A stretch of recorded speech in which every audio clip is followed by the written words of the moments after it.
So I'm skipping the rest of the Common Defense chapter, which is about like Homeland Security and the intelligence agencies, and I'm gonna move on to Section 3, which is actually has the majority of the departments that affect us in the most meaningful way on an everyday basis, beyond the economy, obviously. So let's move on to Section 3. Project 2025, Section 3, the General Welfare, Chapter 10, Department of Agriculture. The General Welfare.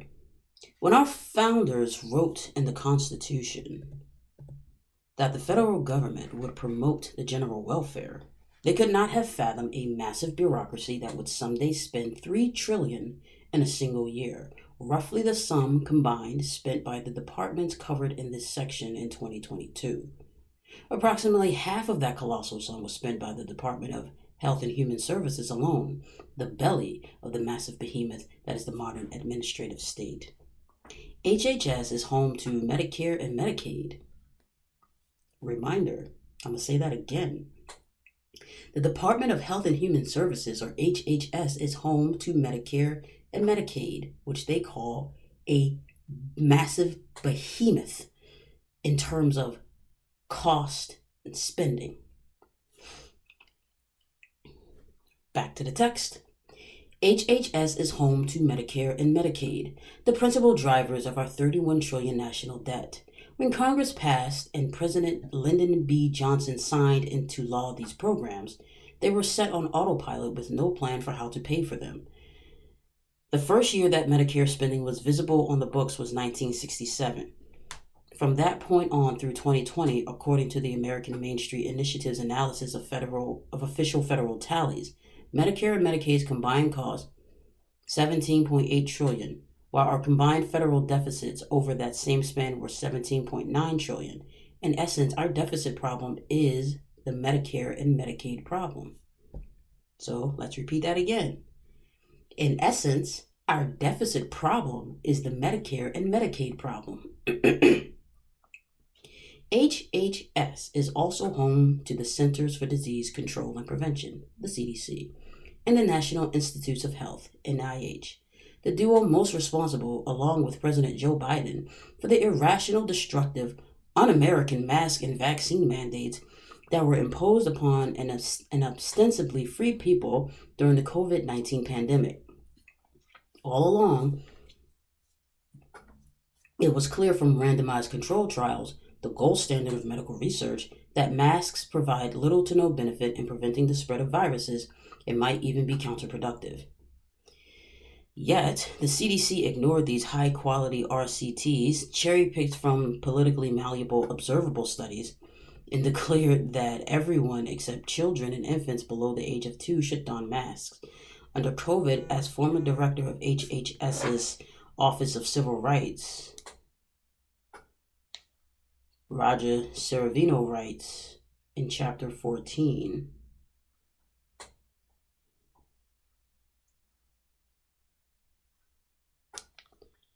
the CDC exposed itself as perhaps the most incompetent and arrogant agency in the federal government. Nor is the CDC the only villain in this play.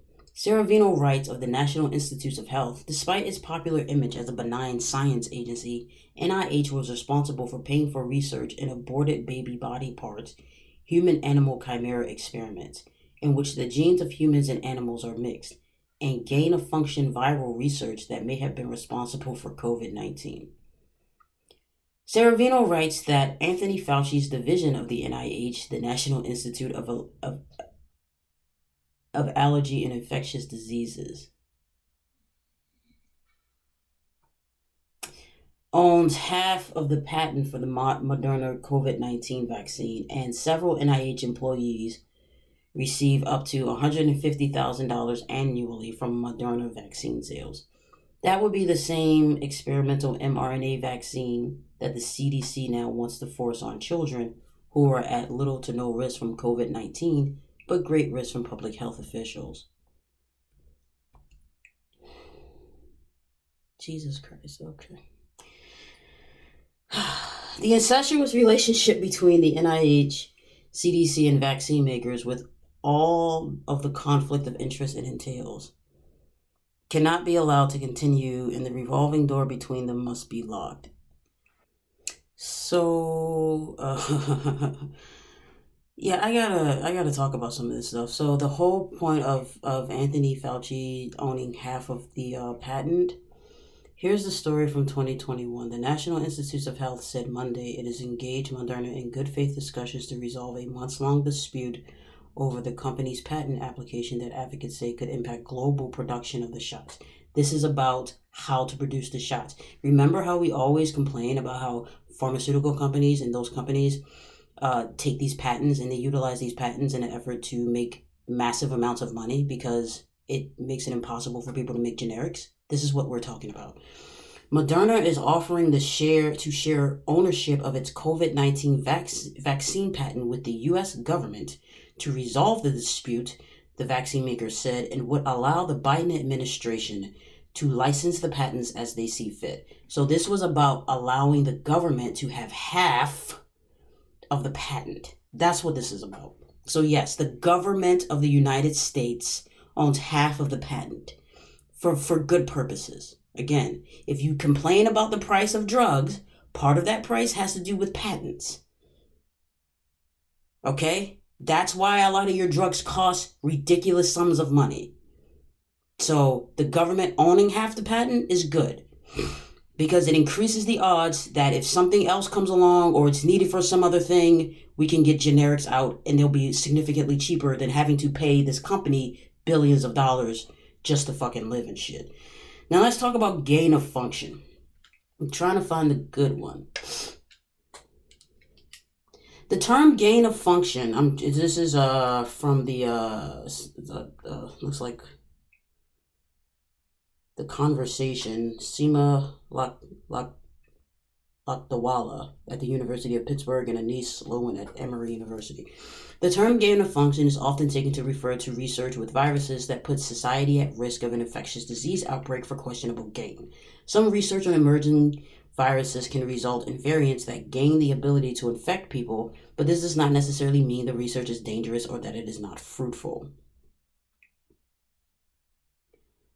As scientists who study viruses, we believe that misunderstanding the term gain of function as something nefarious comes at the cost of progress in human health, ecological sustainability, and technological advancement.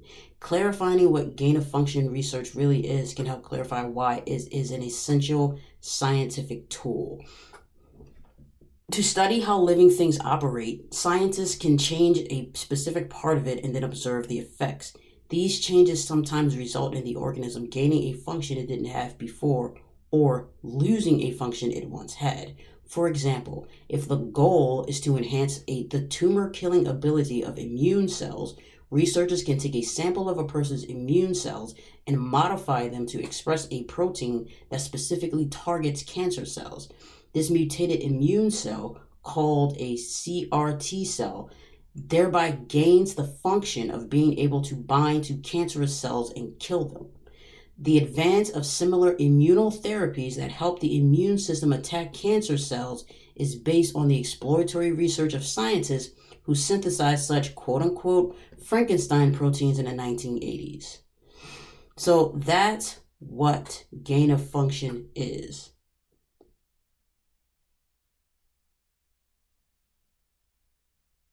Keep going. Gain-of-function experiments are ingrained in the scientific process. In many instances, the benefits that stem from gain-of-function experiments are not immediately clear. Only decades later does the research bring a new treatment to the clinic or new technology within reach. The developments of most antibiotics have relied on the manipulation of bacteria or mold in gain-of-function experiments. Alexander Fleming's initial discovery that the mold Penicillium rubens could produce a compound toxic to bacteria was a profound medical advance, but it wasn't until scientists experimented with growth conditions and mold strains that therapeutic use of penicillin became feasible. Using a specific growth medium allowed the mold to gain the function of increased penicillin production, which was essential for mass production and widespread as a drug use. So, Can it be a bad thing? Yes. But typically, in regards to science and healthcare and all this other stuff, it tends to be more of a benefit than a hindrance. So the fear mongering around science has really got to stop, man. It's got to stop. All right, so back to the text. The incestuous relationship between the NIH, CDC, and vaccine makers, with all of the conflict of interest it entails, cannot be allowed to continue, and the revolving door between them must be locked. As Ciravino writes, funding for scientific research should not be controlled by a small group of highly paid and unaccountable insiders at the NIH, many of whom stay in power for decades. The NIH monopoly on directing research should be broken. What's more, NIH has long been at the forefront of pushing junk gender science. The next HHS secretary should immediately put an end to the department's foray into woke gender transactivism. You guys are so obsessed with transgenderism, and even if you're concerned about it, like, I get it and I can understand it, but it's not even close to what's important. Anyway, back to the text. HHS also pushes abortion as a form of healthcare, skirting and sometimes blatantly defying the Hyde Amendment in the process. Ciravino writes that the FDA should reverse its approval of chemical abortion drugs because the politicized approval process was illegal from the start. In addition, HHS programs often violate the spirit and sometimes the letter of conscious protection laws.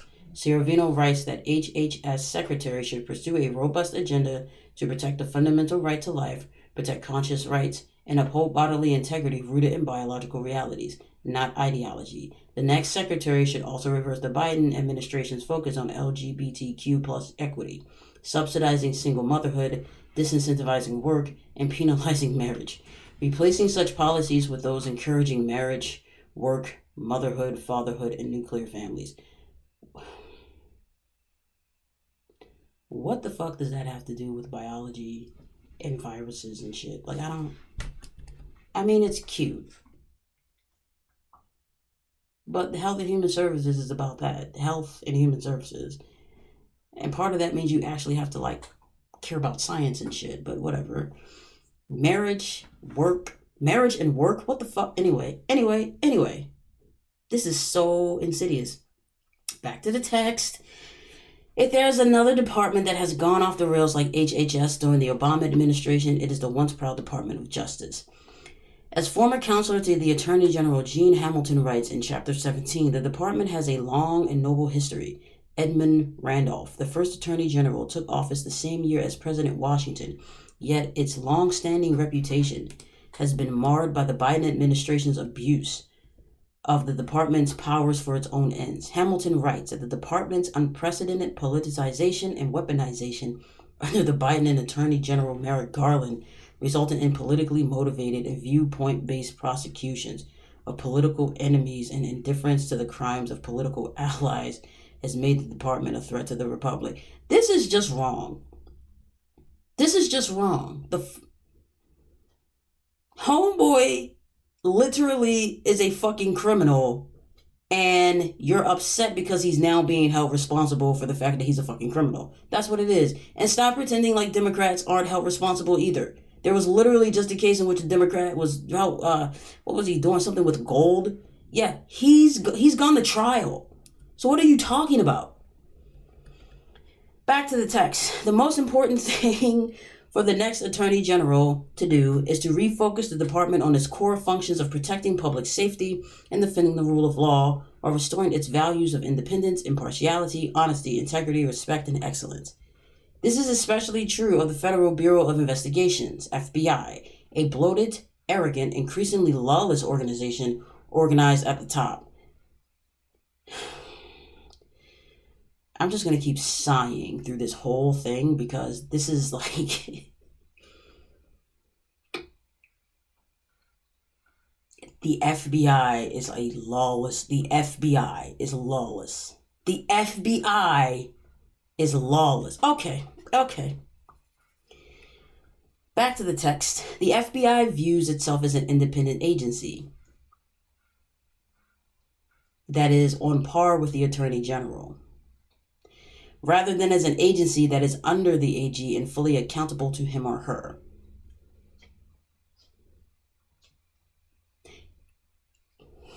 Okay. To rein in this completely out of control bureau and remind it of its place within. Reminded of its place.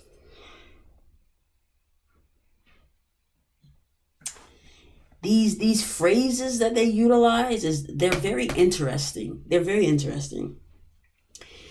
To rein in this completely out of control bureau and remind it of its place within rather than at the top of the DOJ hierarchy, Hamilton writes that the FBI's separate Office of General Counsel, with approximately 300 attorneys, separate Office of Legislative Affairs, and separate Office of Public Affairs should all be abolished. Why?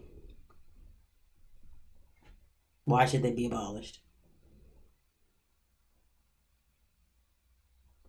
So you basically don't want them to have access to legal help and representation when it comes to how they run themselves as an organization, how they do their jobs, how they prosecute. You don't want any. You don't not even they don't prosecute, but how they find criminals, deal with criminals, all that other. You don't want them to have any. Okay. Office of Public Affairs. Okay. Back to the text. Requiring the FBI to get its legal advice from the wider department will serve as a crucial check on an agency that has recently pushed past its legal boundary after legal boundary. Indeed, Hamilton writes, the next conservative administration should eliminate any offices within the FBI that has the power to eliminate without any action from Congress. This shit is fucking insidious. Elsewhere, DOJ should target violent and career criminals, not parents. Work to dismantle criminal organizations, partly by rigorously prosecuting interstate drug activity, and restart the Trump administration's China initiative to address Chinese espionage and theft of trade secrets, which the Biden administration terminated largely out of concern for poor optics. It should also enforce existing federal law that prohibits mailing abortifacients. That's an interesting word. Abortifacients. Rather than harassing pro-life demonstrators, respect the constitutional guarantee of the freedom of speech, rather than trying to police speech on the internet, and enforce federal immigration laws rather than pretending there is no border. I hate everything about this. In contrast to DOJ's long history, the Department of Education, the Department of Education, discussed by Lindsey Burke in Chapter 11, is a creation of the Jimmy Carter administration. We know how much they hate Jimmy.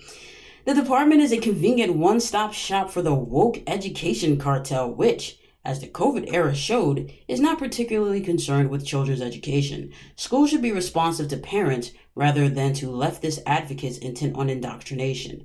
And the more the federal government is involved in education, the less responsive to parents the public schools will be. This department is an example of federal intrusion into a traditionally state and local realm.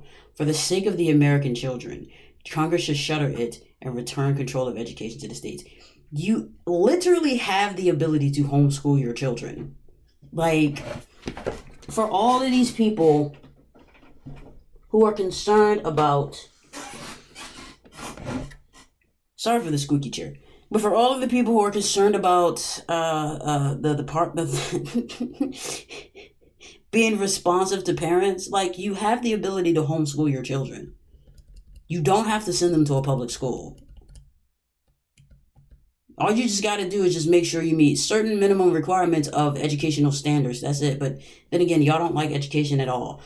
Short of this, the Secretary of Education should insist that the department serve parents and American ideals, not advocates whose message is that children can choose their own sex, and America is systemically racist, that math itself is racist, and Martin Luther King Jr.'s ideal of a colorblind society should be rejected in favor of reinstating a color-conscious society. Tell me you don't understand history if that's what you think Martin Luther King Jr. was about. Tell me you don't understand history. Tell me you don't understand Black history. And tell me that your purposeful misunderstanding of Black American history isn't systemically racist. Tell me. Anyway, The next head of the department will have a lot to do, hopefully culminating in the department's closure and the salutary restoration of educational control to states, localities, and parents. The next Secretary of Energy will similarly have much work to do. Under the next president, the Department of Energy should end the Biden administration's unprovoked war on fossil fuels, restore America's energy independence, oppose eyesore windmills built at taxpayer expense, and respect the right of Americans to buy and drive cars of their own choosing, rather than trying to force them into electric vehicles and eventually out of the driver's seat altogether in favor of self-driving robots. As former commissioner of the Federal Energy Regulatory Commission, Bernard L.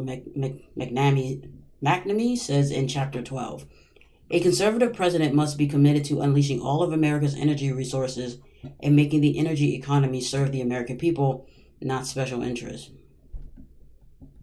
You don't want to serve special interests, but you want to... You don't want to have electric vehicles? Okay. Okay. I wonder which special interests are served by not having electric vehicles. Continuing on. In Chapter 10, Darren Baxt writes that the Biden administration's Department of Agriculture claims to be transforming the food system as we know it, but the government does not need to transform the food system. Instead, it should respect American farmers, truckers, and families. In Chapter 13, former Chief of Staff at the Environmental Protection Agency, Mandy Gunesquera, I don't know how to pronounce that name, I apologize, writes that the EPA's current activities and staffing levels far exceed its congressional mandates and purpose, whereas its initial success in its infancy in the 1970s was a product of clear mandates and streamlined structure and recognition of the state's prominent role. Having since become a coercive agency full of embedded activists, its structure and mission should be greatly circumscribed. Former Secretary of the Department of Housing and Urban Development, Dr. Benjamin S. Carson, writes in Chapter 15 that HUD is beset with mission creep and regularly crosses the line into exercising quasi-legislative powers. In the next administration, it should refocus on its core duties and keep non-citizens from living in federally assisted housing, provide enhanced oversight of foreign ownership of U.S. real estate, and reinvigorate paths to upward economic mobility and economic self-sufficiency. In Chapter 18, former Acting Assistant Secretary of Policy at the Department of Labor, Jonathan Berry, writes that the department and related agencies should pursue pro-family, pro-worker policies to help restore the family-supporting job as the centerpiece of the American economy, in lieu of the current administration's left-wing social engineering agenda, the most assertive in history, which empowers race, gender, and climate change activists at the expense of American workers. In Chapter 19, on the Department of Transportation, former DOT Deputy Assistant Director for Research and Technology, Diana Furchtgott-Roth, writes, in pursuit of an anti-fossil fuel climate agenda never approved by Congress, the Biden administration has raised fuel economy requirements to a level that cannot be realistically met by most gas-powered cars. I feel like y'all have said this every time they've raised fuel economy standards, but anyway, thereby reducing Americans' freedom while increasing costs. Lastly, former Acting Chief of Staff at the Department of Veteran Affairs, Brooks D. Tucker, echoing concerns expressed in the other chapters, writes in Chapter 20 that the Veterans Affairs VA must be accountable to the needs and problems of veterans, not subservient to parochial preferences of bureaucracy. Okay. Chapter 10, The Department of Agriculture by Darren Baxt. I think I'm saying his name incorrectly. American farmers efficiently and safely produce food to meet the needs of individuals around the globe. Because of the innovation and resilience of the nation's farmers, American agriculture is a model for the world. If farmers are allowed to operate without unnecessary government intervention, American agriculture will continue to flourish, produce plentiful, safe, nutritious, and affordable food. The U.S. Department of Agriculture, USDA, can and should play a limited role, with much of its focus on removing governmental barriers that hinder food production or otherwise undermine efforts to meet consumer demand. Oh my God. Why do you want to always remove government barriers? All I can think about is food regulation, but we'll see. The USDA should recognize what should be self-evident. Agricultural production should first and foremost be focused on efficiently producing safe food. So why do you want to remove governmental barriers? I imagine that the reason why food production is quote unquote hindered is probably because it may not be safe for consumption for regular people. But hey, what do I know? Back to the text. This chapter provides important background on the USDA and identifies many of the USDA specific issues that will be faced by an incoming administration. It provides specific recommendations for the next administration about how to address these issues and lays out a conservative vision for what the USDA should look like in the future. Mission statement. The current mission statement, as stated by the Biden administration, highlights the broad scope of the USDA. To serve all Americans by providing effective, innovative, science-based public policy leadership in agriculture, food and nutrition, natural resource protection and management, rural development, and related issues with a commitment to delivering equitable and climate-smart opportunities that inspire and help America thrive. The first part of the mission statement regarding the issues covered is not new to the Biden administration. It reflects the overly broad nature of the USDA's work. However, the language bringing in equity and climate change is new to the Biden administration and part of the USDA's express effort to transform agricultural production. The USDA's new vision statement illuminates the focus of this effort. An equitable and climate-smart food and agricultural economy that protects and improves the health, nutrition, and quality of life of all Americans, yields healthy land, forests, clean water, helps rural America thrive, and feeds the world. What the fuck is the wrong? What is wrong with that? What is wrong? What is wrong with that? What is wrong? I don't understand the problem. I'm gonna read the mission statement again. Here's what they said. To serve all Americans by providing effective, innovative, science-based public policy leadership in agriculture, food and nutrition, natural resource protection and management. Yeah. Rural development. Yeah. And related issues with a commitment on delivering equitable and climate-smart opportunities that inspire and help America thrive. Yeah. Did you forget that Black farmers are also a part of this system? If we want to talk about equitable and about how they have constant issues getting loans and stuff to help them build their farms out. You want to talk about climate smart? What about utilizing land properly when it comes to crop growth so that we're not overproducing one particular crop because some fucking lobbyist somewhere wants it done? Could that be part of the reason why? I mean, an equitable and climate smart food and agriculture economy that protects and improves health, nutrition, and quality of life of all Americans, yields healthy land, forests, and clean water, helps rural America thrive, and feeds the world. What is the problem with these? What's the problem? I don't understand the problem. Anyway, let's see what their problem is. Back to the text. This effort is one of a federal central plan to put climate change and environmental issues ahead of the most important requirements of agriculture to efficiently produce safe food. No, dipshits. It is not to put it ahead of it. It is to work in conjunction, because you cannot produce food without thinking about climate change and environmental issues. You cannot do that without thinking about that. You have to think about that. You have to think about heat. You have to think about water usage. You have to think about these things. What are you talking about? I am probably going to be cursing and yelling while reading this entire section. So I apologize, but good God. Back to text. The USDA would apparently use its power to change the very nature of the food and agriculture economy into one that is equitable and climate smart. As an initial matter, the USDA should not try to control and shape the economy, but should remove obstacles that hinder food production.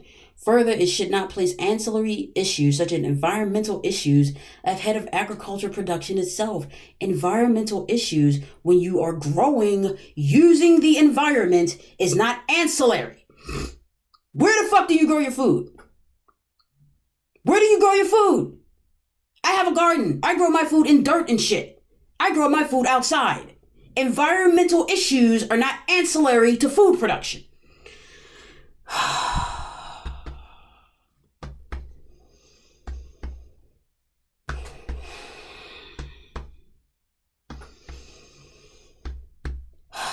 Okay. Back to text. A proper mission statement. Even before the Biden administration's radical effort to reshape the USDA's work, the USDA's mission was and is too broad, including serving as a major welfare agency through implementations of programs such as food stamps. You don't want the people who deal with food to hand out the food stamps? Okay. This far-reaching mission is not the fault of the USDA, but of Congress, which has given the department its extensive power. Congress must limit the USDA's role. You want to limit the USDA's role, such as with food stamps. Dear white people, because there are a bunch of you who may be listening who think, well, this primarily only affects a particular population. No, it does not. The vast majority of poor people in this country, because you guys literally, there's just more of you, are white. The vast majority of people who benefit from social programs like welfare, Medicare, and Medicaid are fucking white. So if you're being racist, I need you to understand you're being racist to your own fucking detriment. And to stop being fucking racist, because this is about everybody. But at the end of the day, back to text. Congress must limit the USDA's role. A proper mission would clarify that the department's primary focus is on agriculture and that the USDA serves all Americans. The USDA's client is the American people in general, not a subset of interests such as farmers, meat packers, and environmental groups. Bruh. Are the farmers not American people? Are the meat packers not American people? Are the environmental groups who are concerned about the environment in which you're growing the fucking food also not American people? Back to text. Within this agricultural focus, the USDA should develop and disseminate information and research. The historical role of the USDA, identify and address concrete threats to public health and safety arising directly from food and agriculture, remove unjustified foreign trade barriers blocking market access for American agricultural goods, and generally remove government barriers that undermine access to safe and affordable food across the food supply chain. Core principles should be included within any mission statement, including a recognition that farmers and the food system in general should be free from unnecessary government intervention. Further, there should be clear statements about the importance of sound science to inform the USDA's work and respect for personal freedom and individual dietary choices, private property rights, and the rule of law.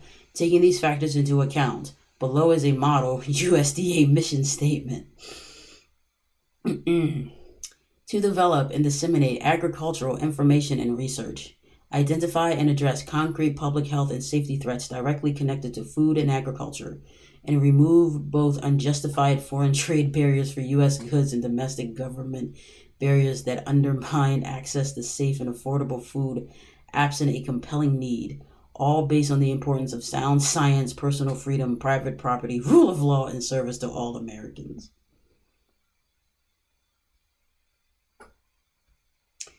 So you want them to not deal with food stamps, but you want them to deal with trade.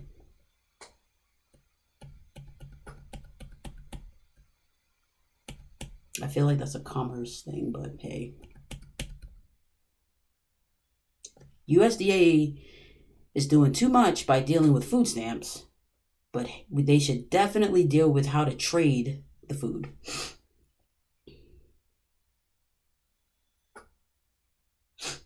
Back to text. Overview. In 1862, President Abraham Lincoln signed into law the legislation that created the USDA. The department had a very narrow mission focus on the dissemination of information connected to agriculture and to procure, propagate, and distribute among the people new valuable seeds and plants. During the last 160 years, the scope of the USDA's work has expanded well beyond that narrow mission.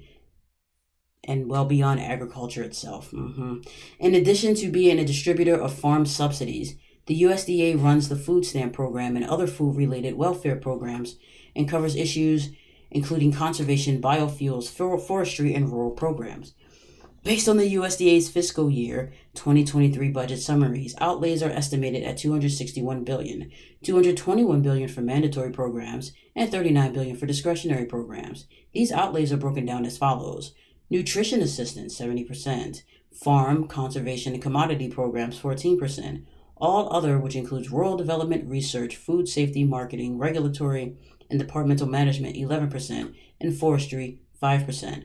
The USDA has provided a summary of its size, explaining, today, USDA is comprised of 29 agencies, organized under 8 mission areas and 16 staff offices, with nearly 100,000 employees serving the American people at more than 6,000 locations across the country and abroad. Major priority issues and specific recommendations. For an incoming administration, there are numerous issues that should be addressed at the USDA. This chapter identifies and discusses many of the most important issues. The initial issues discussed should be priority issues for the next administration. Issue 1. Defend American agriculture. It is deeply unfortunate that the first issue identified must be a willingness of the incoming administration to defend American agriculture, but this is precisely what the top priority for that administration should be. As previously discussed, the Biden administration is seeking to use the federal government to transform the American food system. The USDA website explains, the U.S. Department of Agriculture, USDA, alongside Biden-Harris administration, leadership, and people of this great country, has embarked on another historic journey, transforming the food system as we know it from farm to fork. At every stage along the supply chain, the federal government does not need to transform the food system or develop a national plan to intervene across the supply chain. How do you know they shouldn't? I would imagine that if they got involved, there was probably a reason why. But continuing on, instead, it should respect American farmers, truckers, and everyone who makes the food supply chain so resilient and successful. What about that says that they don't? One of the most important lessons learned during COVID-19 pandemic was how critical it is to remove barriers to the food supply chain, not increase them. The Biden administration's centrally planned transformational effort minimizes the importance of efficient agricultural production and instead places issues such as climate change and equity front and center. The USDA's strategic fiscal years 2022 to 2026 identifies 6 strategic goals, the first 3 of which on issues such as climate change, renewable energy, and systemic racism. In the Secretary of Agriculture's message, there was only one mention of affordable food and nothing about efficient production and the incredible innovation and respect for the environment that already exists within the agricultural community. The agricultural community is also comprised of large factory farms that may not always respect the environment or our health. Not to mention other corporations that have a tendency to dump shit into local water supplies and poison people, but hey, whatever. Back to text. The Biden administration's USDA strongly supported the recent United States Food Systems Summit, according to the USDA.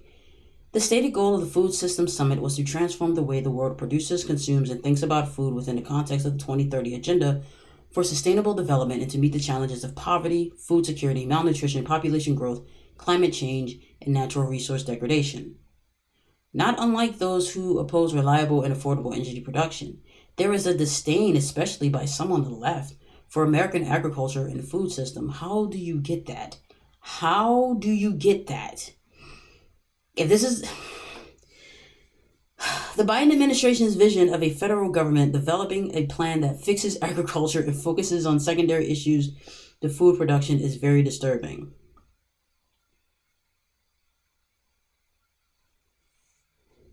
I like how they put fixes in quotation marks. Like agriculture didn't need to be fixed. Like there weren't inefficiencies, but whatever. Back to text. A recent USDA created program captures both the disrespect for American farmers and the Biden administration's effort to dictate agricultural practices. The The USDA explained that it was concerned with farmers not transitioning to organic farming, and therefore announced it would dedicate $300 million to induce farmers to adopt organic farming. There was no recognition that farmers know how to farm better than DC politicians, or that organic food is expensive and land intensive. The Biden administration has also been pushing so-called climate-smart agricultural practices, which receive additional support in the Partisan Inflation Reduction Act. Sir and ma'am, who wrote this dumb shit, organic farming is literally going back to farming. You guys always want to turn back the fucking clock, except where it fucking matters. Turn back the clock to the 1800s. Most farming was organic, correct? So why shouldn't we go back to a time where we focus on more organic means of production instead of industrialized farming as we have it now? Somebody explain that to me. Why do they want to turn back the clock on people's rights, but they don't want to turn back the clock when it comes to making better fucking food and getting rid of the industrialized, mechanized farming that we have now? And it doesn't mean that we're not going to use machines. It just means that we're going to be more responsible in how we farm and how we produce food, so that we're not having a bunch of chickens cooped up in cages where disease can spread rapidly and either potentially devastate a farmer's entire fucking yield for that year because the disease went out of control, or disease spread, they don't tell anybody, and then we all get sick in the process. And then somebody gets a fucking fine. And some people might die in the process, but who cares, right?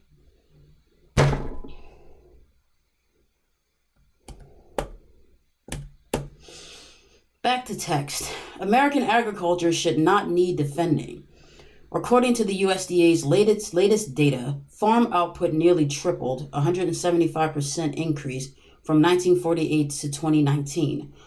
Because last time I fucking checked, I'm sorry, I remember that small farmers were more pissed off about large corporations corning in on their fucking fields and changing how they farmed. I remember that farmers were pissed about that because they wanted to do things more naturally, more organically, but the industrialized machine, the corporation, wanted to decrease fucking inputs so that they can get more profit.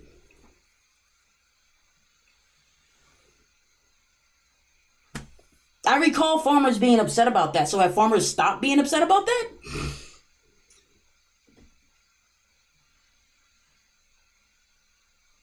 Organic farming is only expensive because we don't use it. Okay.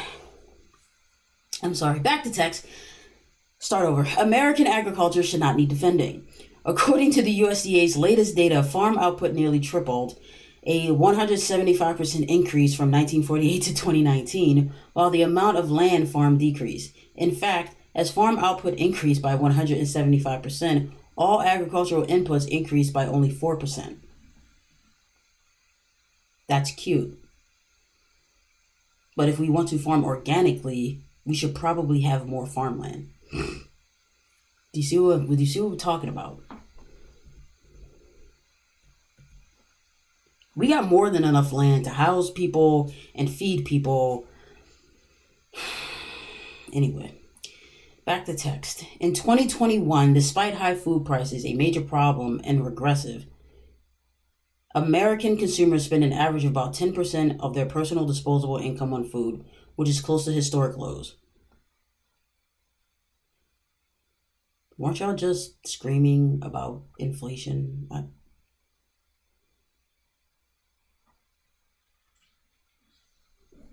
I could have sworn that they were really upset about inflation and the cost of food in the supermarket. But they're saying that despite the high food prices, Americans spend an average of 10%. Anyway, for decades, this share has been in decline. America's farmers efficiently produce food using fewer resources, making it possible for food to be affordable. This reality is not only something that should be defended, but also touted as a prime example of what makes American agriculture so successful.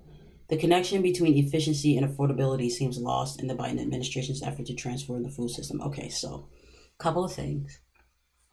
You said food prices were high, and yet consumers spend an average of 10% of their personal disposable income on food, which is closer to historic lows. So then we have to ask ourselves a question. Was inflation a problem? Because if it was, then you have to admit that the reason why that those people spent less money on food was because they couldn't afford it, not because farmers were so fucking efficient. Like, I need y'all to pick the narratives these people have are contradictory. Contradictory.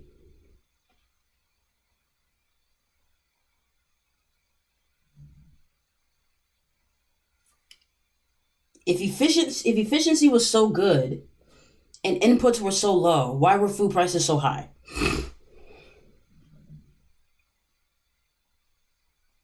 This makes no sense.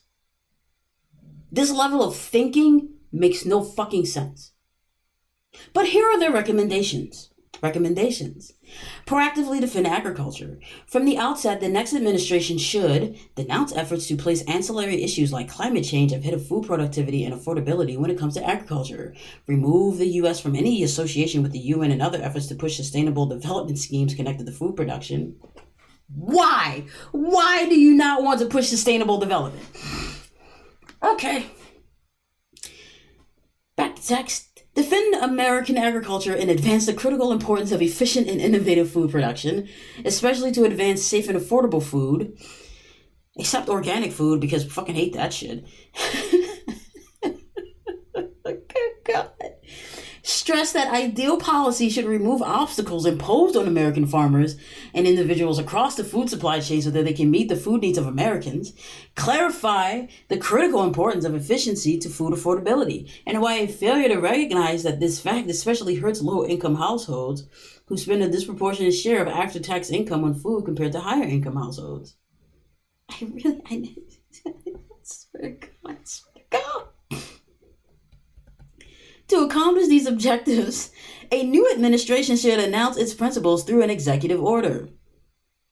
The USDA should remove all references to transforming the food system on its website and other department-disseminated material, and it should expressly and regularly communicate the principles informing the objectives listed above, as well as promote these principles through legislative efforts. These people have to be defeated. There is a concentrated effort to keep these rich sons of bitches in power. And they have to go. Like, they have to fucking go. Because this is all I see every time I fucking read this shit. This is a manifesto to keep the powerful in power. For all of you people who want to fight the power and all this dumb shit, yeah, this is gonna make it fucking worse. Literally fucking worse. Like, this is insanity. Insanity. Back to text. The USDA should also carefully review existing efforts to involve inappropriately imposing its preferred agricultural practices onto farmers.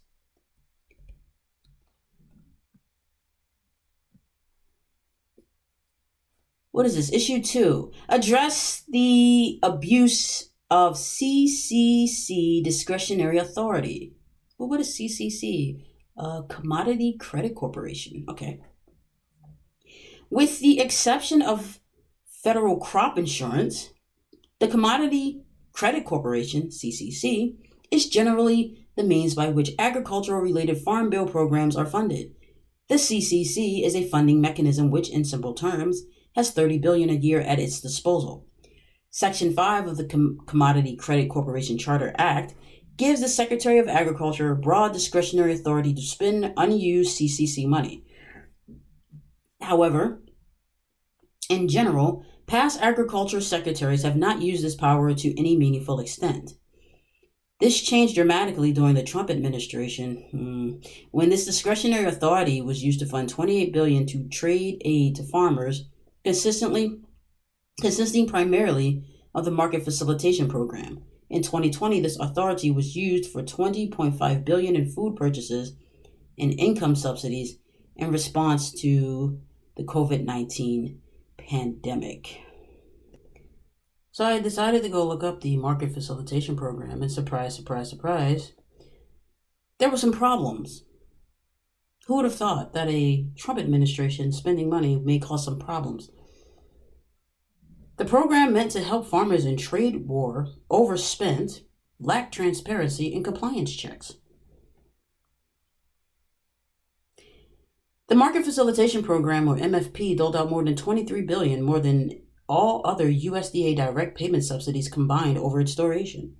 But the USDA failed to make sure the money was going to farmers who needed it, according to Government Accountability Office, a nonpartisan government agency. Over the course of the MFP, the USDA's own internal auditors found the agency sent more than $800 million to farms improperly, including to recipients who didn't qualify for aid. So that's what you got to look forward to.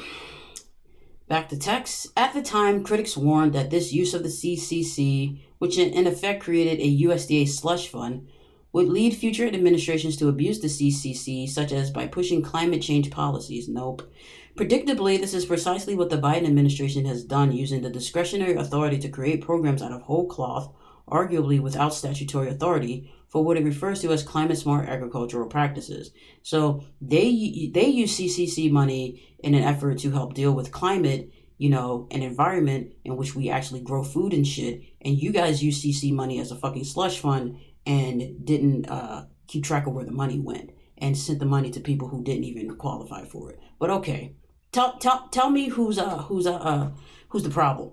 Anyway, back to text. The merits of the various programs funded through the CCC discretionary authority is not the focus of this discussion. The major problem is that the Secretary of Agriculture is empowered to use a slush fund. Billions of dollars are being used for programs that Congress never envisioned or intended. Concern about this type of abuse is not new. In fact, from 2012 to 2017, Congress expressly limited the Agriculture Secretary's discretionary spending authority under the Charter Act, and this was before the recent massive discretionary CCC spending occurred. Yeah, you guys spent a whole bunch of money and didn't even know where it went. Back to text. The use of the discretionary power is a separation of powers problem, with Congress abrogating its spending power. This power is ripe for abuse. Interesting. As it could be expected with any slush fund, and it is a possible way to get around the Farm Bill process to achieve policy goals not secured during the legislative process. The next administration should refrain from using Section 5 discretionary authority. The USDA can address this abuse on its own by following the lead of most administrations and not using this discretionary authority. Promote legislative fixes to address the abuse. Ideally, Congress would repeal the Secretary's discretionary authority under Section 5 of the Charter Act. There is no reason to maintain such authority. If Congress needs to spend money to assist farmers, it has legislative tools, including the Farm Bill and the annual appropriations process, to do so in a timely fashion. First of all, timely fashion, you fuckers have literally held up every fucking spending bill anytime a goddamn Democrat is in charge. Literally. That's how y'all operate. But you want to talk about timely fucking fashion. You guys are willing to literally shut down government to not pass spending bills, but you want to talk about a timely fucking fashion? Back to text. While not an ideal solution, Congress could also amend the Charter Act to require prior congressional approval through duly enacted legislation before any money is spent. At a minimum, Congress should amend the Charter Act to 1. Limit spending to directly help farmers and ranchers address issues due to unforeseen events not already covered by existing programs and that constitute genuine emergencies that must be addressed immediately. 2. Prohibit the CCC from being used to assist parties beyond farmers and ranchers. 3. Clarify that spending is only to address problems that are temporary in nature and ensure that funding is targeted to address such problems. And 4. Tighten the discretion within Section 5 and identify ways for improper application of the Charter Act to be challenged in court. Reform farm subsidies. Too often, agricultural policy becomes synonymous with farm subsidy policy. This is unfortunate because making them synonymous fails to recognize that agricultural policy covers a wide range of issues, including issues that are outside the proper scope of the USDA, such as environmental regulation. However, there is no such question that farm subsidies are an important issue within agricultural policy.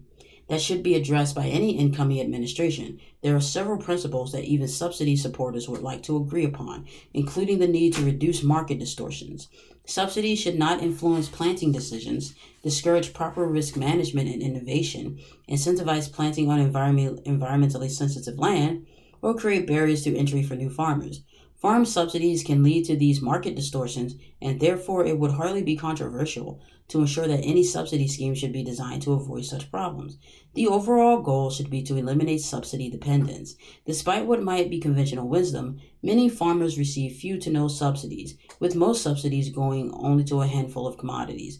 According to Congressional Research Service, CRS, from 2014 to 2016, 94% of farm program support went to just 6 commodities: corn, cotton, peanuts, rice, soybeans, and wheat, that together account for only 28% of farm receipts. Although many farmers do not receive much in the way of subsidies, especially those in areas of livestock and specialty crops, fruit, vegetable, and nuts, there are still a significant number of farmers growing row crops like corn and cotton that do receive significant farm subsidies. The primary subsidy programs include the Agricultural Risk Coverage (ARC) program, the Price Loss Coverage (PLC) program, and the Federal Crop Insurance program. Farmers can participate on a crop-by-crop basis in the ARC program or the PLC program. These programs cover about 20 different crops. The ARC program protects farmers from what are referred to as shallow losses, providing payments when their actual revenues fall below 86% of the expected revenues for their crops. The PLC program provides payments to farmers when commodity prices fall below a fixed statutorily established reference price. The Federal Crop Insurance Program is broader in scope than ARC and PLC, and in crop year 2019 covered 124 commodities. Farmers pay a portion of a premium to participate in the program. Taxpayers on average pay about 60% of the premium, as explained by CRS. Revenue protection was the most frequently purchased policy type in 2019, according to almost 70% of policies purchased. While there are certainly other subsidy programs besides ARC, PLC, and federal crop insurance, one program that deserves special mention is the Federal Sugar Program. This program, unlike other subsidy programs, intentionally tries to restrict supply and thereby drives up prices.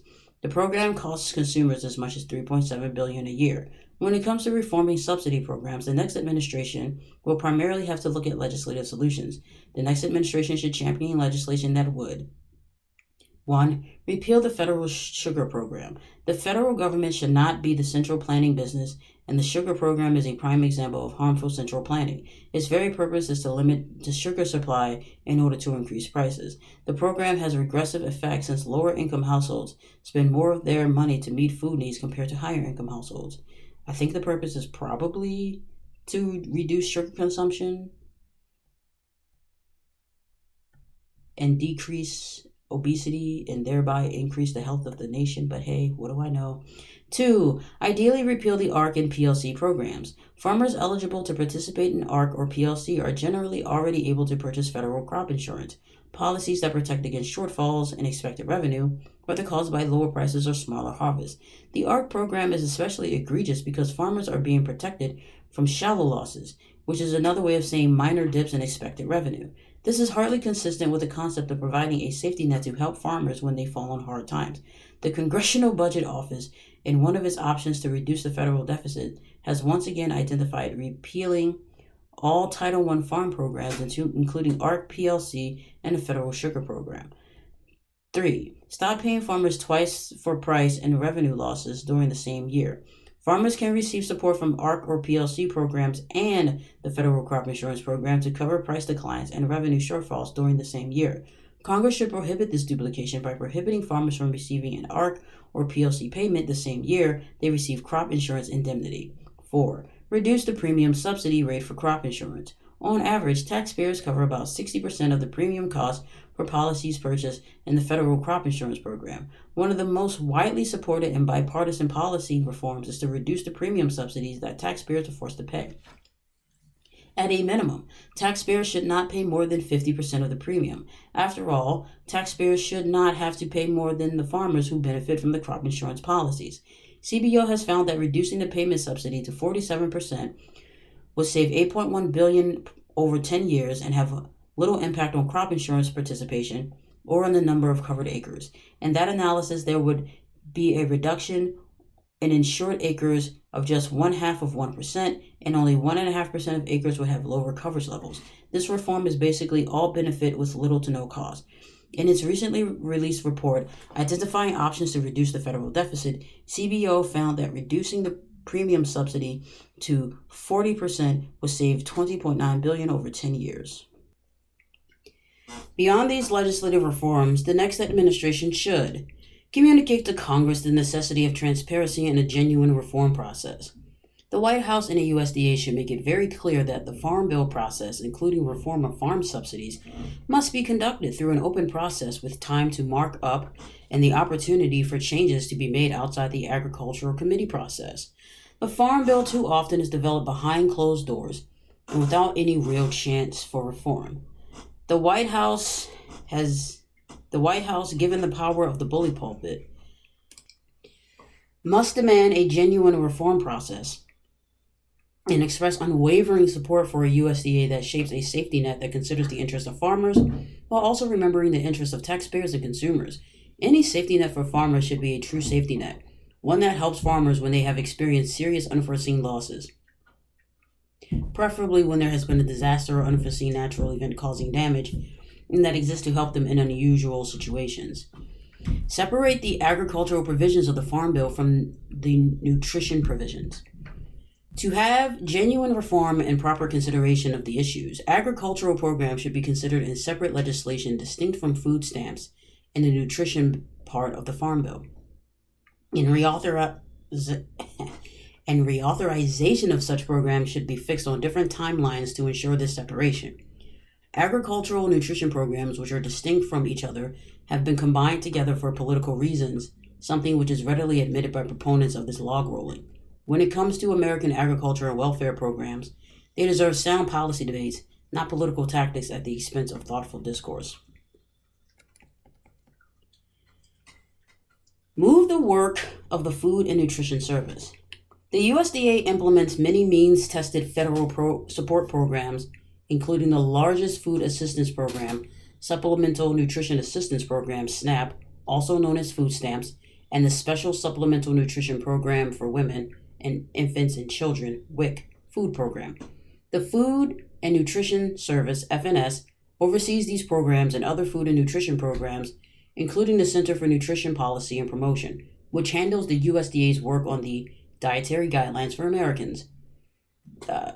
Food nutrition programs such as SNAP, WIC, the National School Lunch Program, NSLP, and the School Breakfast Program, SBP, the Child and Adult Care Food Program, the Nutrition Program for the Elderly, Nutrition Service Incentives, the Summer Food Service Program, the Commodity Supplemental Food Program, the Temporary Emergency Food Program, the Farmers Market Nutrition Program, and the Special Milk Program. The next administration should move the USDA food and nutrition programs to the Department of Health and Human Services. There are more than 89 current means-tested welfare programs, and the total means-tested spending has been estimated to surpass $1.2 trillion between federal and state resources.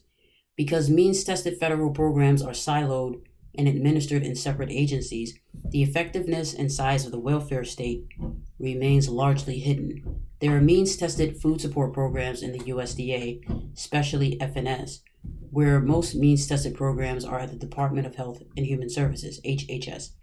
All means-tested anti-poverty programs should be overseen by one department, specifically HHS, which handles most welfare programs. Reform SNAP. Ostensibly, SNAP sends money through electronic benefits transfer EBT cards to help low-income individuals buy food. It is the largest of the federal nutrition programs. Food stamps are designed to be supplemented by other forms of income, whether through paid employment or nonprofit support. SNAP serves 41.1 million individuals, an increase of 4.3 million people during the Biden years. In 2020, the food stamp program cost $79.1 billion. That number continued to rise by 2022. Outlays hit $119.5 billion. The next administration should re-implement work requirements. The statutory language covering food stamps allows states to waive work requirements that otherwise apply to work-capable individuals. That is, adult beneficiaries between the ages of 18 and 50 who are not disabled and do not have any children or other dependents in the home. Even in a strong economy, work expectations are fairly limited. Individuals who are work-capable and without dependents are required to work or prepare for work for 20 hours per week. The work requirements are then implemented unless the state requests a waiver from the USDA's Food and Nutrition Services. Waivers from statutory work requirements can be approved in two instances: an unemployment rate of more than 10% or lack of sufficient jobs. The Trump administration bolstered USDA work expectations in the food stamp program. In February 2019, FNS issued a modest regulatory change that applied only to able-bodied individuals without dependents, beneficiaries aged 18 to 49, not elderly or disabled, who did not have children or other dependents in the home. ABAWD. The FNS rule changed when a state could receive a waiver from implementing the ABAWD work requirement.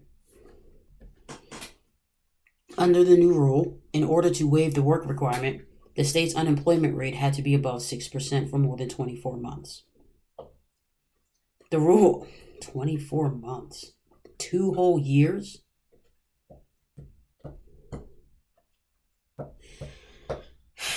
I don't think they realize how quick it is for people to... Anyway, back to the text. The rule also defined area in such a way that states would be unable to combine non-contiguous counties in order to maximize their waivers. Of the more than 40 million food stamp beneficiaries, the Trump rule would have applied only to 688,000 individuals in the fiscal year 2021. The Trump reform was scheduled to go into effect, but a D.C. District Court federal judge enjoined the rule. The USDA filed an appeal in late December 2020, but the Biden administration withdrew from defending the challenge, and the rule was never implemented. Beyond the able-bodied work requirement, FNS should implement better regulation to clarify options for states to implement the general work requirement. This requirement is an option states can apply to work-capable beneficiaries aged 16 to 59. If beneficiaries' work hours are below age 16 to 59, so even if you're in school, you're going to have to work for your benefits. Wow, okay. If beneficiaries' work hours are below 30 hours per week, states can implement the general work requirements to oblige beneficiaries to register for work or participate in SNAP employment and training or workforce assigned by the state SNAP agency. Increased clarity for states would include items like states being required to offer employment and training spots for those that request them, not simply budgeting for every currently enrolled able-bodied adult.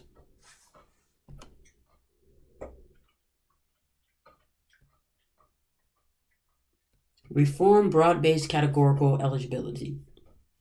Federal law permits states to enroll individuals in food stamps if they receive a benefit from another program, such as the Temporary Assistance for Needy Families, TANF program. However, under the administrative option in TANF called Broad-Based Categorical Eligibility, BBCE, benefit is defined so broadly that it includes simply receiving distributed pamphlets and 1-800 numbers. So I had to go do some digging, because that made no fucking sense to me. Because TANF and all of these programs are means tested typically. So what it seems like they're talking about is that some states have broader requirements, right?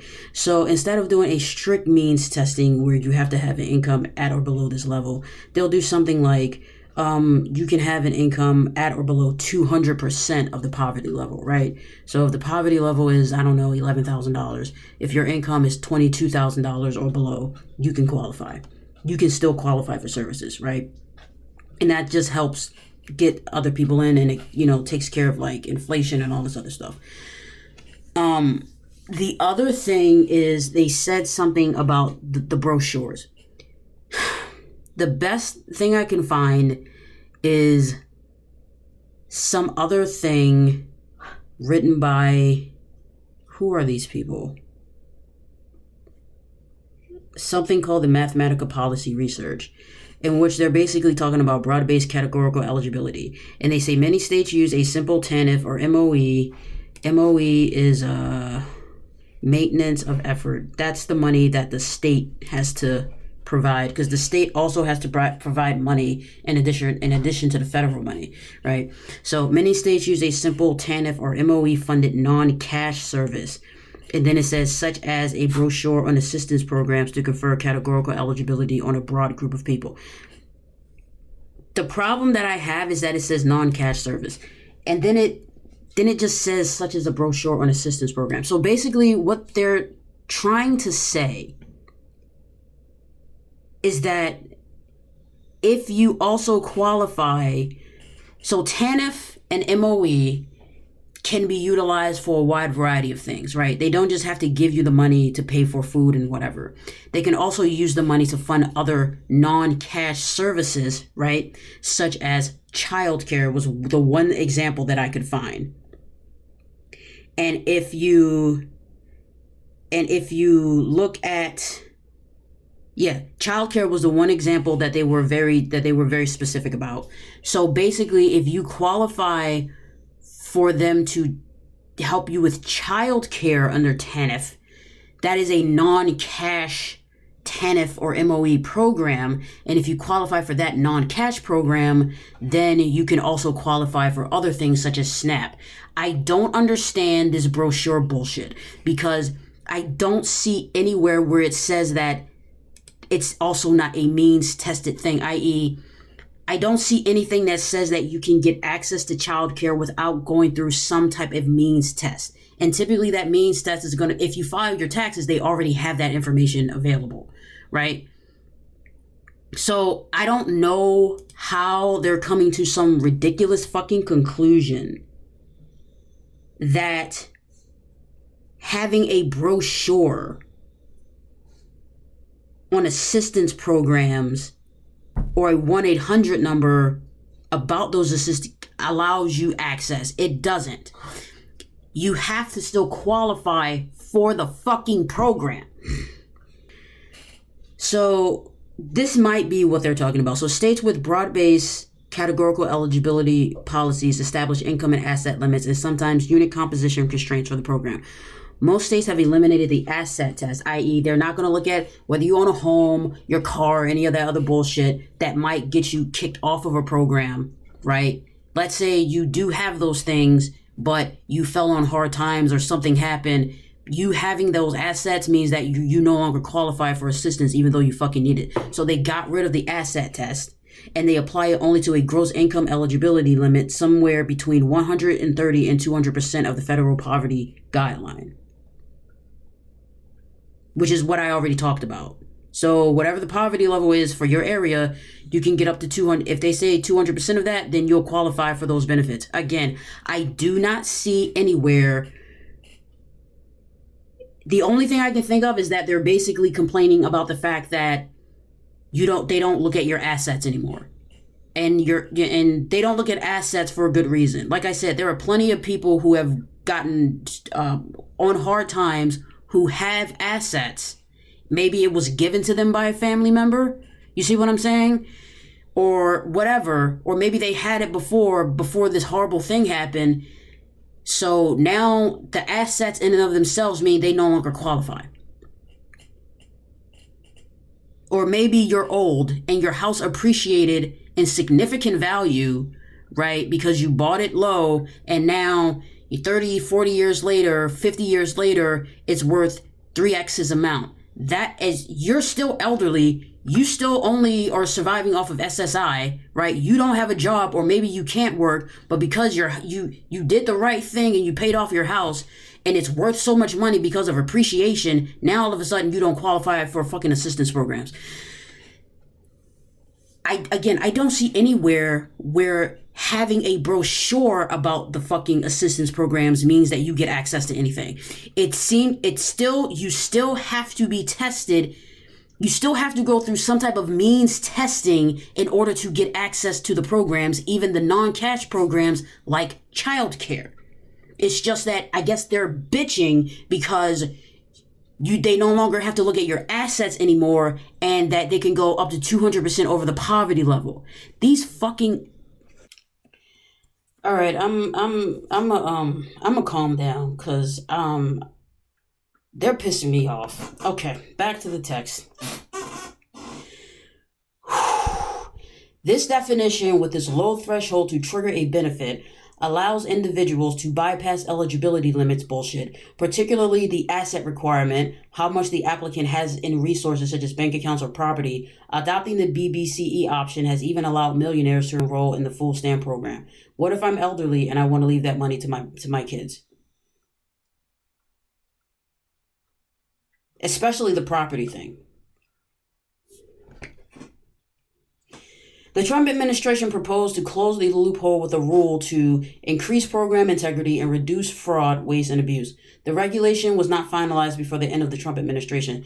So I guess they're saying that maybe your property may be worth $1 million, even though you're only rich in fucking property, you still don't have any fucking income.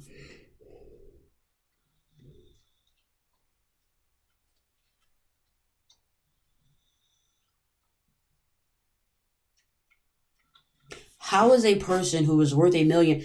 I don't know any rich person who is going to be happy living off of fucking Snap. You don't get any money on Snap.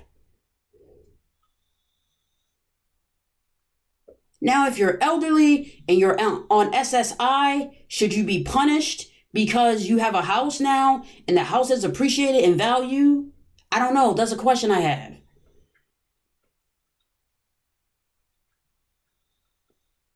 Anyway, I don't know what the bank account thing is about, but the property thing, I know that tends to be a fucking problem. The Trump administration proposed to close a loophole with a rule to increase program integrity and reduce fraud, waste, and abuse. The regulation was not finalized before the end of the Trump administration. Fuck you guys, kiss my ass. Okay, we're gonna move on. Reevaluate the Thrifty Food Plan. In a dramatic overreach, the Biden administration unilaterally increased food stamp benefits by at least 23% in October 2021. Y'all kept saying that fucking inflation was through the roof. What the fuck did you want them to do? You kept saying... Back to the text. Through an update to the Thrifty Food Plan, in which the USDA analyzes a basket of foods intended to provide a nutritious diet, the USDA increased food stamp outlays between $250 billion and $300 billion over 10 years. Although the 2018 Farm Bill instructed FNS to update the Thrifty Food Plan by 2023 and every 5 years thereafter, every previous Thrifty Food Plan has always been cost neutral. Just an inflation update. Exactly what CBO estimated as cost of the 2018 Farm Bill. The Biden administration may have skirted regulations and congressional authority to increase the overall cost of the program. In fact, Senate and House Republicans requested that the Government Accountability Office investigate the legal authorities and process that the USDA undertook to arrive at such an unprecedented increase. Next, eliminate the heat and eat loophole. States can artificially boost a household's food stamp benefit by using the heat and eat loophole. The amount of food stamps a household receives is based on its countable income minus certain deductions. Households that receive benefits from the Low Income Heat and Energy Assistance Program, LIHEAP, are eligible for a large utility deduction. In order to make households eligible for the higher deduction and thus for greater food stamp benefits, states have distributed LIHEAP, I don't know how to pronounce that, LIHEAP, checks for amounts as small as $1 to food stamp recipients. The 2014 Farm Bill tightened this loophole by requiring that a household must receive more than $20 annually in LIHEAP payments to be eligible for the larger utility deduction and subsequently higher food stamp benefits. Nonetheless, the states continue to inflate their standard utility allowances. Under the Trump administration, the USDA proposed a rule, which was not finalized, that would have standardized the utility allowance. Inform WIC Turning to WIC, this program distributes money through EBT cards to help low-income women, infants, and children under 6 purchase nutrition-rich foods and nutrition education, including breastfeeding support.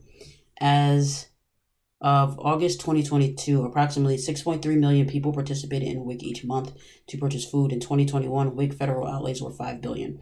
The next administration should: 1. Reform the state voucher system. State agencies control WIC costs by approving only one brand of infant formula through competitive bidding for infant formula rebate contracts. Because 50% of baby formula is purchased through the federal WIC program, it is vital that the regulation for these competitive bidding contracts does not unintentionally create monopolies. 2. Reevaluate excessive regulation. As for baby formula regulations, generally, labeling regulations and regulations that unnecessarily delay manufacture and sale of baby formula should also be reevaluated. During the Biden administration, there have been devastating baby formula shortages. Didn't y'all bitch when they got formula from China? Anyway, back to the text. Return to the original purpose of school meals. Federal meal programs for K-12 students were created to provide food to children from low-income families while at school. Today, however, federal school meals increasingly resemble entitlement programs that have strayed far from the original objective and represent an example of the ever-expanding federal footprint of local school operations. The NSLP and SPB are the two largest K-12 meal programs provided by federal taxpayer money. The NSLP launched in 1946 and the SBP in 1966, both as options specifically for children in poverty. During the COVID-19 pandemic, federal policymakers temporarily expanded access to school meal programs, but some lawmakers and federal officials have now proposed making this expansion permanent. Yet even before the pandemic, research found that federal officials had already expanded these programs to serve children from upper-income homes. And these programs are rife with improper payments and inefficiencies. Heritage Foundation research from 2019 found that after enactment of the Community Eligibility Provision CEP in 2010, the share of students from middle and upper income homes receiving free meals in states that participated in CEP doubled, and in some cases tripled. And all in a program meant for children from families with incomes at or below 185% of the federal poverty line. Children from homes at or below 130% of the federal poverty line are eligible for free lunches, while students from families at or below 185% of the federal poverty are eligible for reduced price lunches. Under CEP, if 40% of students in a school or school district are eligible for federal meals, all students in that school or district can receive free meals. However, the USDA has taken it even further, improperly interpreting the law to allow a subset of schools within a district to be grouped together to reach the 40% threshold. As a result, a school with 0 low-income students could be grouped together with schools with high levels of low-income students, and as a result, all the students in the schools within that group, even schools without a single low-income student, can receive free federal meals. Schools can direct resources meant for students in poverty to children from wealthier families. I would look all this stuff up, but I can't. I got a feeling with all this bullshit that there's something that they're not telling us in order to create this narrative. But I'm not looking up every fucking thing because we're never going to fucking get through this shit. Furthermore, the NSLP and SBP are among the most inaccurate federal programs according to PaymentAccuracy.gov, a project of the U.S. Office of Management and Budget and the Office of the Inspector General. Before federal auditors reduced the rigor of annual reporting requirements in 2018, the NSLP had wasted nearly $2 billion in taxpayer resources through payments provided to ineligible recipients. Even after the auditing changes, which the U.S. Government Accountability Office said results in the USDA not regularly assessing the program's fraud risk, the NSLP wasted nearly $500 million in FY 2021. The SBP now wastes nearly $200 million annually. Is it wasted, or is it just feeding kids that you don't want to be fed? Anyway, despite the ongoing effort to expand school meals under CEP and the evidence of waste and inefficiency, leftist center members of Congress and President Biden's administration have nonetheless proposed further expansions to extend federal school meals to include every K-12 student regardless of need. The administration recently proposed expanding federal school meal programs offered during the school year to be offered during the summer as part of the American Families Plan, and also proposed expanding CEP. Other federal officials, including Senator Bernie Sanders, have in recent years proposed expanding NSLP to all students to serve students in need and prevent the misuse of taxpayer money. The next administration should focus on students in need and reject efforts to transform federal school meals into an entitlement program. Now you have to decide if you disagree with that. Do you disagree with every child having access to food regardless of need? That's a question y'all have to ask yourselves.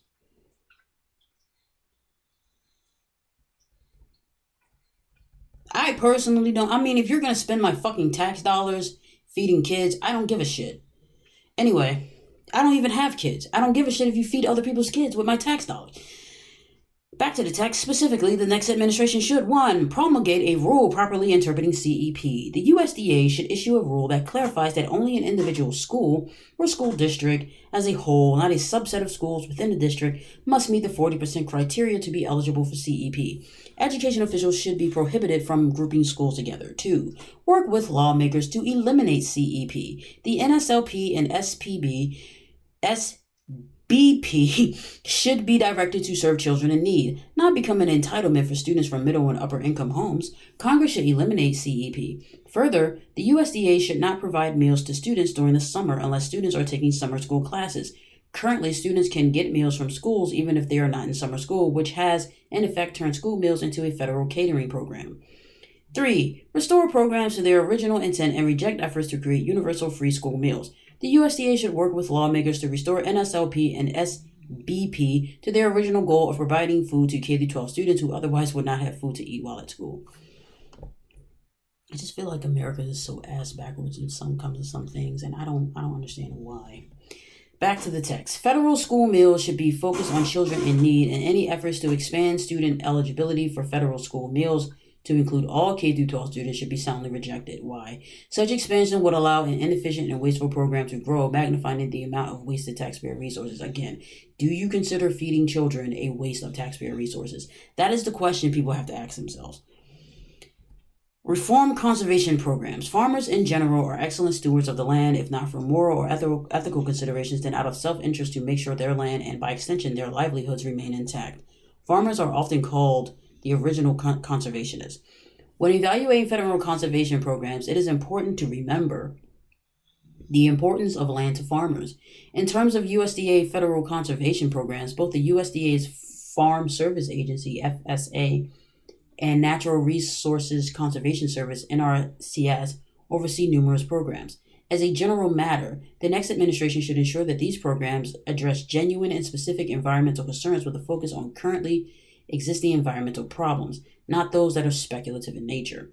These conservation programs should have clearly identifiable goals, with the success or failure of these programs being directly measurable. Any assistance to farmers to take specific actions should not be provided unless the assistance will directly and clearly help to address a specific environmental problem.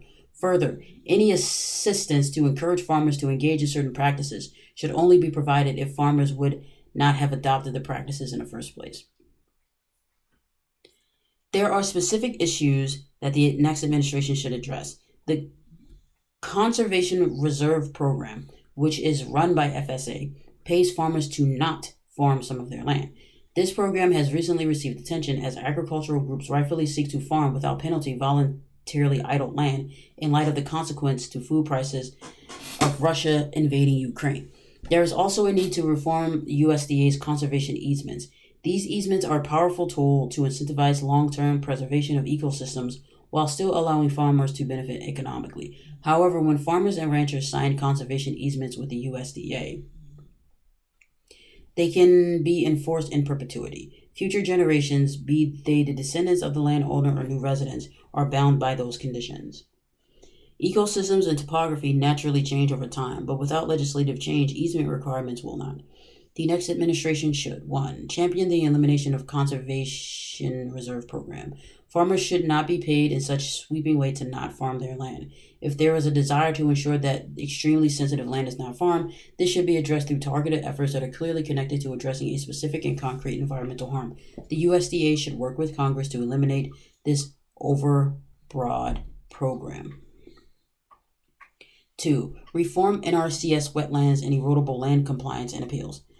Problematic NRCS overreach could be avoided entirely by removing its authority to prescribe specific practices on particular farm operations in order to ensure continued eligibility to participate in USDA farm programs, and to require instead that each farm, as a function of eligibility, must have created a general best practices plan. Such a plan could be approved by the local county soil and water conservation district. The local SWCD, Soil and Water Conservation District, commissioners are elected by their peers in each respective county and are better suited than the NRCS to provide guidance for farm operations in their respective jurisdictions. At a minimum, a new administration should support legislation to divest more power to the states and possibly local SWCDs, Soil and Water Conservation Districts, regarding erodible land and wetlands conservation. Last one, reform easements. The new administration should, to the extent authorized by law, limit the use of permanent easements and collaborate with lawmakers to prohibit the USDA from creating new permanent easements. Other major issues and specific recommendations. Although the following issues have not been listed as priority, these issues are still extremely important and the next administration should address them. Only meat and poultry from federally inspected facilities can be sold in interstate commerce. Even meat and poultry from USDA-approved state-inspected facilities may only be sold in intrastate commerce with limited exceptions. This is despite the fact that states with USDA-approved inspection programs must meet and enforce requirements that are at least equal to those imposed under the Federal Meat and Poultry Products Inspections Acts and the Humane Methods of Slaughter Act of 1978. This is an unnecessary regulatory barrier that makes it difficult to get meat and poultry into interstate commerce to create more options for consumers and farmers. Legislation entitled the New Markets for State Inspected Meat and Poultry Act of 2021 would help remove this obstacle. The next administration should promote legislation that would allow state-inspected meat to be sold in interstate commerce. These barriers to the sale of meat and poultry from USDA state-inspected facilities should be removed. Eliminate or reform market orders and checkoff programs. Marketing orders and checkoff programs for agricultural commodities are similar in many ways. They both allow private actors within an industry to collaborate with the federal government to compel other competitors within an industry to fund the respective marketing order or checkoff program. There are currently 22 checkoff programs, and they focus on research and promotion of commodities such as beef and eggs. Marketing orders cover research and promotion, but also cover issues such as quality regulations and volume controls. The latter issue, volume controls, is a means to restrict supply, which drives up prices for consumers. Fortunately, there are a few active volume controls. Marketing orders and checkoff programs are some of the most egregious programs run by the USDA. They are, in effect, a tax, a means to compel speech, and government-blessed cartels. Instead of getting private cooperation, they are tools for industry actors to work with government to force cooperation. The next administration should. 1. Reduce the number and scope of marketing orders and checkoff programs. The USDA should reject any new requests for marketing orders and checkoff programs to the extent authorized by law and eliminate existing programs when possible. I feel this is so repetitive. While the programs work differently, there are often petition processes and other ways to make it difficult for affected parties to get rid of the marketing orders and checkoff programs, and the USDA itself may not even be required to honor requests to terminate a program.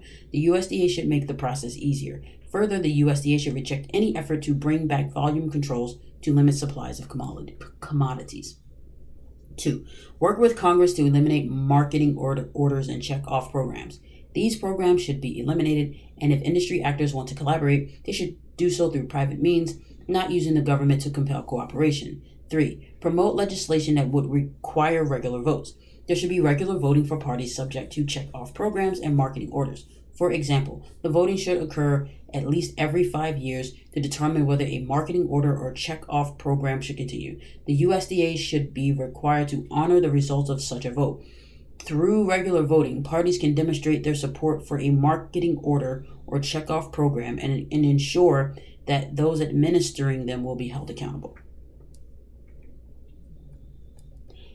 Focus on trade policy, not trade promotion. The USDA's Foreign Agricultural Service, FAS, covers numerous issues including trade policy, which is a reference to removing trade barriers, among other things, to ensure an environment conducive to trade. It also covers trade promotion. This includes programs like the Market Access Program that subsidizes trade associations, businesses, and other private entities to market and promote their products overseas. FAS should play a proactive and leading role to help open up markets for American farmers and ranchers. There are numerous barriers such as sanitary and phytosanitary measures blocking American agriculture products from gaining access to foreign markets. However, FAS should not help businesses and industry promote their exports, something these businesses and industries can and should do on their own. The next administration should push legislation to repeal export promotion programs. The USDA should work with Congress to repeal market development programs like market access programs and similar programs. So they don't want food going overseas. Remove obstacles for agricultural biotechnology. Innovation is critical to the agricultural production and ability to meet future food needs. The next administration should embrace innovation and technology, not hinder its use, especially because of scare tactics that ignore sound science. One of the key innovations in agriculture is genetic engineering. According to the USDA, currently, over 90% of the U.S. corn, upland cotton, and soybeans are produced using genetically engineered varieties. Despite the importance of agricultural biotechnology, in 2016, Congress passed a federal mandate to label genetically engineered food. This legislation was arguably just a means to try to provide a negative connotation to GE food. There are other challenges as well as for agricultural biotechnology. For example, Mexico plans to ban the importation of U.S. genetically modified yellow corn.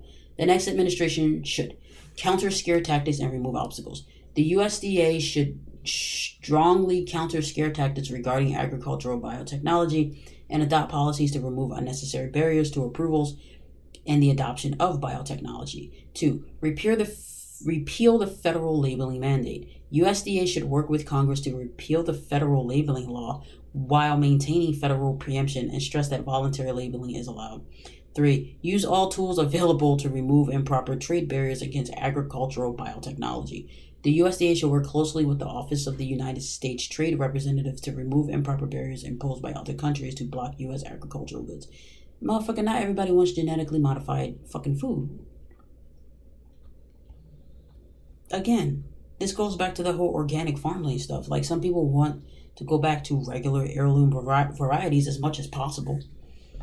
It's one thing to breed and, to constantly breed over time, create new varieties, but not everybody wants genetically engineered food, or genetically GMOs. And people should know that they are buying fucking GMO food. Anyway, I understand that whether GMO food is good for you or bad for you is like this kind of ping pong back and forth argument. But at the end of the day, people should know whether something is GMO. That's it. And they can make their own fucking decisions. If it's cheaper and they're okay with it, then let them take it. If they're not okay with it and they want to pay more for something else, let them pay more. Anyway, back to the text. Reform Forest Service wildfire management. The United States Forest Service is one of 4 federal government land management agencies that administers over 606 million acres, or 95% of the 640 million acres of surface land area managed by the federal government. Located within the USDA, the Forest Service manages the National Forest System, which is comprised of 193 million acres. As explained by the USDA Forest Service's mission is to sustain the health, diversity, and productivity of the nation's forests and grasslands to meet the needs of present and future generations. The Forest Service should focus on proactive management of the forest and grasslands that do not depend heavily on burning. There should be resilient forests and grasslands in the wake of management actions. Wildfires have become a primary vegetation management regime for national forests and grasslands. Recognizing the need for vegetation management, the Forest Service has adopted pyrosilviculture using unplanned fire, such as unplanned human-caused fires, to otherwise accomplish vegetation management. Okay, the Forest Service should instead be focusing on addressing the precipitous annual amassing of biomass in the national forest that drive the behavior of wildfires. By thinning trees, removing live fuels and dead wood, and taking other preventative steps, the Forest Service can help to minimize consequences of wildfires. Increasing timber sales could also play an important role in the effort to change the behavior of wildfire because there will be less biomass. Timber sales and timber harvested in public forests dropped precipitously in the early 1990s and still remain very low. For example, in 1988, the volume of timber sold and harvested by volume was about 11 billion with 12 billion board feet respectively. In 2021, timber sold was 2.8 billion board feet and timber harvested was 2.4 billion board feet.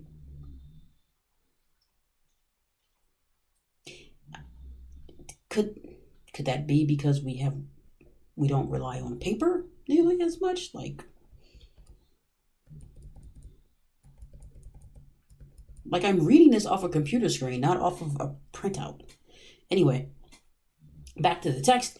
In 2018, President Donald Trump issued Executive Order 13855 to, among other things, promote active management of forests and reduce wildfire risks. The executive order stated, an active management of vegetation is needed to treat these dangerous conditions on federal lands, but is often delayed due to challenges associated with regulatory analysis and current consultation requirements. It further explained the need to reduce regulatory obstacles to fuel reduction in forests created by the National Environmental Policy Act and the Endangered Species Act. The next administration should 1. Champion executive action consistent with law and proactive legislation to reduce wildfires. This would involve embracing Executive Order 13855, building upon it, and working with lawmakers to promote active management of vegetation, reduce regulatory obstacles, and reducing fuel buildup and increasing timber sales. Where we at next? Eliminate or reform the dietary guidelines. The USDA, in collaboration with HHS, establishes dietary guidelines every 5 years. For more than 40 years, the federal government has been releasing dietary guidelines, and during this time, there has been consistent controversy due to the questionable recommendations and claims regarding the politicization of the process. Still can't say that word. In 2015, Dietary Guidelines Process, the influential Dietary Guidelines Advisory Committee veered off mission and attempted to persuade the USDA and HHS to adopt nutritional advice that focused not just on human health, but the health of the planet. Issues such as climate change and sustainability infiltrated the process. Fortunately, the 2020 process did not get diverted in this manner. However, the dietary guidelines remain a potential tool to influence dietary choices to achieve objectives unrelated to the nutritional and dietary well-being of Americans. There is no shortage of private sector dietary advice for the public, and nutrition and dietary choices are best left to individuals to address their personal needs. This includes working with their own health professionals. As it is, there is constantly changing advice provided by the government with insufficient qualifications on the advice, oversimplification to the point of miscommunicating important points, questionable use of science, and potential political influence. The dietary guidelines have a major impact because they not only can influence how private health providers offer nutritional advice, but they also inform federal programs. School meals are required to be consistent with the guidelines. The next administration should 1. Work with lawmakers to repeal the dietary guidelines. The USDA should lead in an effort to repeal the dietary guidelines. 2. Minimally, the next administration should reform the dietary guidelines. The USDA with HHS should develop a more transparent process that properly considers the underlying science and does not overstate its findings. It should also ensure that the dietary guidelines focus on nutritional issues and do not veer off mission by focusing on unrelated issues such as the environment that have nothing to do with nutritional advice. In fact, if environmental concerns supersede or water down recommendations for human nutritional advice, the public would be receiving misleading health information. The USDA, working with lawmakers, should codify these reforms into law. Organizational issues. Based on the recommended reforms identified as ideal solutions, the USDA would look different in many respects. One of the biggest changes would be a USDA that is not focused on welfare, given that means-tested welfare programs would be moved to HHS. The Food and Nutrition Service that administers food and nutrition programs will be eliminated. The Farm Service Agency, which administers many of the farm subsidies programs, would be significantly smaller in size if the ideal farm subsidy reforms were adopted. Most important, a conservative USDA, as envisioned, would not be used as a governmental tool to transform the nation's food system, but instead would respect the importance of efficient agricultural production and ensure that the government does not hinder farmers and ranchers from producing an abundant supply of safe and affordable food. For a conservative USDA to become a reality, and for it to stay on course with the mission as outlined, the White House must strongly support these reforms and install strong USDA leaders. These individuals almost certainly will be faced with opposition from some in the agricultural community who would fight changing subsidies in any fashion. Although many of the reforms would likely be embraced by those in agriculture, there will be strong opposition from environmental groups and others who want the federal government to transform American agriculture to meet their ideological objectives. Finally, there would be opposition from left-of-center groups who do not want to reform SNAP and would expand welfare and dependency, such as through universal free school meals, as opposed to reducing dependency. Reducing the scope of government and promoting individual freedom may not always be easy, but it is something that conservatives regularly should strive for. The list of reforms to the U.S. Department of Agriculture would help to accomplish these objectives and are well worth fighting for to achieve a freer and more prosperous nation. Conclusion. This chapter started with a discussion of the incredible success of American farmers and American agriculture in general. This is how the chapter should close as well. Americans are blessed with an agricultural sector and a food system in general, which are worthy of incredible respect. A conservative USDA should appreciate this while recognizing that its role is to serve the interests of all Americans, not special interests. By being a champion of unleashing the potential of American agriculture, the conservative USDA would help to ensure a future with an abundant supply of safe and affordable food for individuals and families in the United States and across the globe.